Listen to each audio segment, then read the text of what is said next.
पूर्व सैनिक भाइयों, एक ऐसा भ्रष्टाचार जिसके बारे में मैं बताना शुरू करूंगा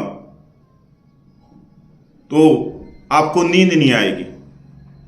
आपको नींद आ रही होगी तो आपकी आंखें बंद नहीं होंगी, धड़कनें तेज हो जाएंगी, रोंगटे खड़े हो जाएंगे। एक ऐसा भ्रष्टाचार कि कल हम भी जान से हाथ धो सकते हैं। और इस भ्रष्टाचार को उजागर किया है सबका सैनिक संघर्ष कमेटी के जनरल सेक्रेटरी नायक हरपाल ने। कोई 10 रुपये का या 100 रुपये का या 1 लाख रुपये का, 1 करोड़ रुपये का यह भ्रष्टाचार नहीं है। ये जो भ्रष्टाचार है ये पूर्व सैनिकों से संबंधित, उनकी जान से संबंधित और करीब करीब 35 करोड़ से 50 करोड़ से ज्यादा का है। सैनिक भाइयों, सबको मालूम है कि भारत में कोरोना वायरस के समय लॉकडाउन लगा था मार्च 2020 में, और जून जुलाई में पंजाब के जिला अमृतसर, तरनतारण, पठानकोट, गुरदासपुर कुछ ऐसी सूचना मिली नायक हरपाल के पास कि जो हमारे पूर्व सैनिक हैं,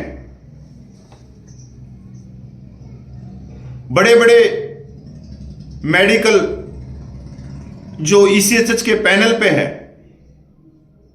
उनके कारिंदे गांव गांव में जाके पूर्व सैनिकों को बरगला रहे हैं। उनको बता रहे हैं कि आपको सरकार की तरफ से 2-4 हजार रुपया मिलेगा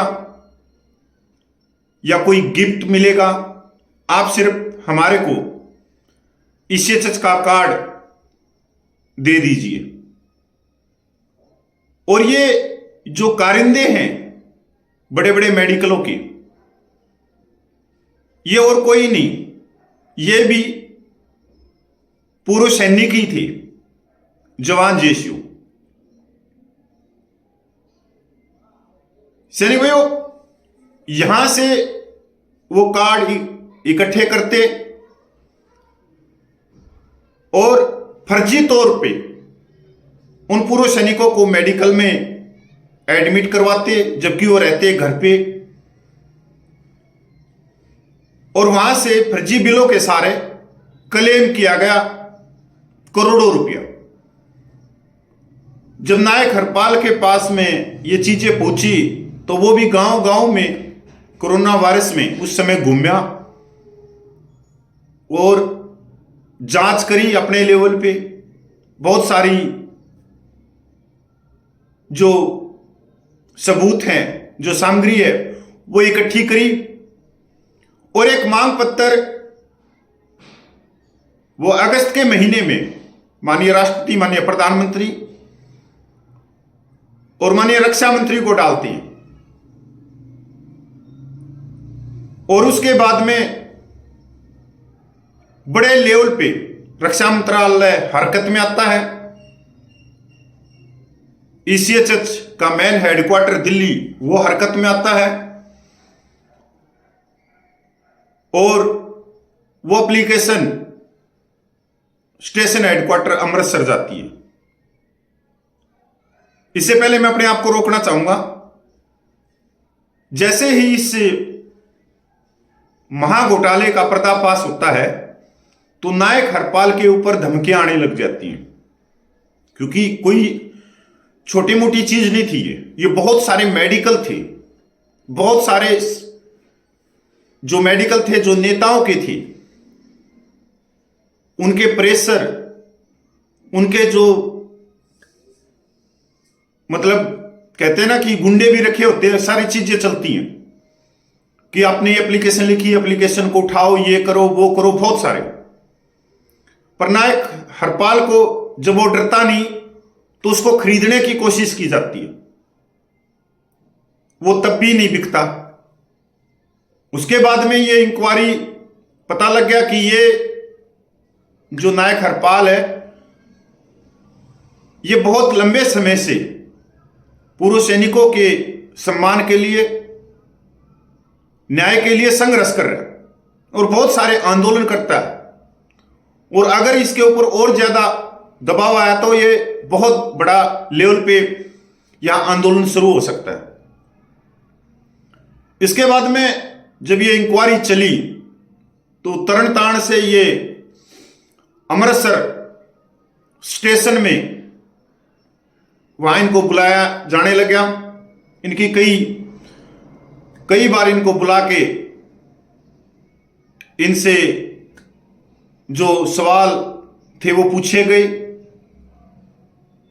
इनका जो स्टेटमेंट था वो लिखित किया गया और उसके बाद में स्टेशन कमांडर ब्रिगेडियर एफआईआर दर्ज करवाता है अमृतसर में। ईसीएचएस इलाज में फर्जीवाड़ा, शहर के 16 बड़े डॉक्टरों समेत 25 पर केस दर्ज। एक बार फिर सुनना इसको। शहर के 16 बड़े डॉक्टरों समेत 25 पर केस दर्ज और यह बढ़कर हो गए थे 27। और आज यह केस न्यायालय में विचाराधीन है। यह चंडीगढ़ हाईकोर्ट तक भी पूछ गया है कि क्योंकि इसमें बहुत सारे जिन पे केस दर्ज हुआ वो राजनीतिक से बहुत पावरफुल भी है, पैसे से भी बहुत पावरफुल है। सैनिक भाइयों, जो ये सबका सैनिक संघर्ष कमेटी जो तरण तारण है,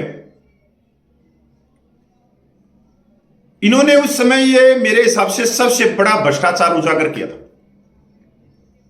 ना बिके, ना टूटे, ना झुके। और यही व्यक्ति पिछले 14 सालों से संघर्ष कर रहे हैं सैनिकों के लिए। और आज 1 साल से जंतर मंतर पे कश्मीर से लेके कन्याकुमारी, मणिपुर से लेके जैसलमेर के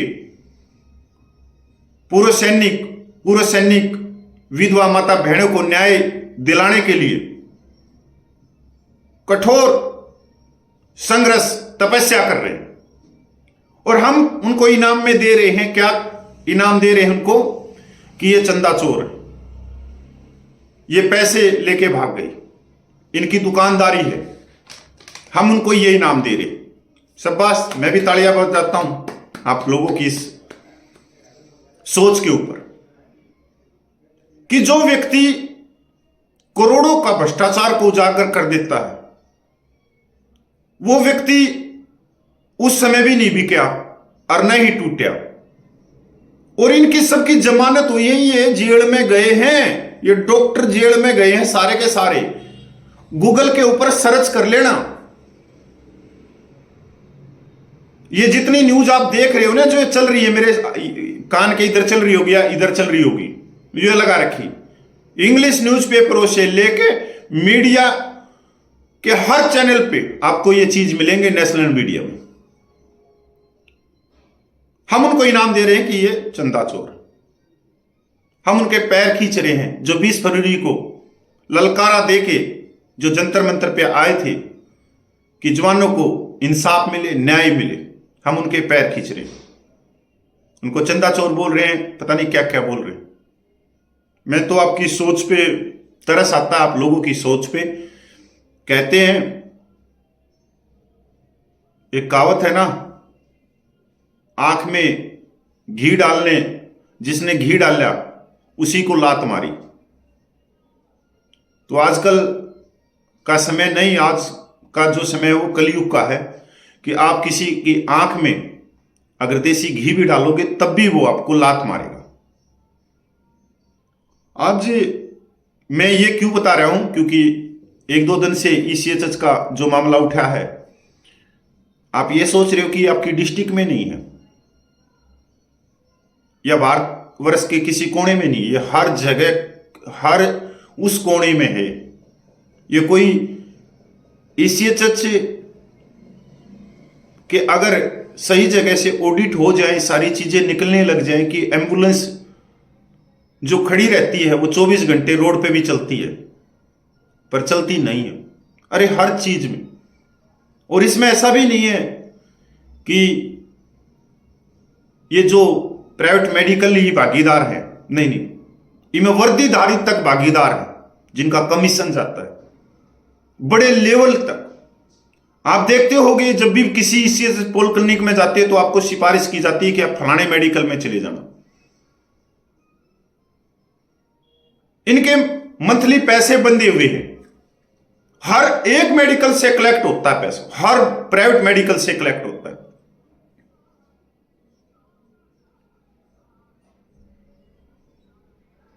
पर इस भ्रष्टाचार पे रोक कैसे लगे? वो कहावत है ना, जब बाड़ी ही खेत को खाने लग जाए, तो इसको खाने वाले भी अपने ही हैं। सैनिक भाइयों, जंतर मंतर पर चल रहे धरने का साथ दे, क्योंकि ये मेरे हिसाब से तो लास्ट धरना है 75 सालों में। इसके बाद में ऐसे व्यक्ति आपको मिलेंगे या नहीं मिलेंगे।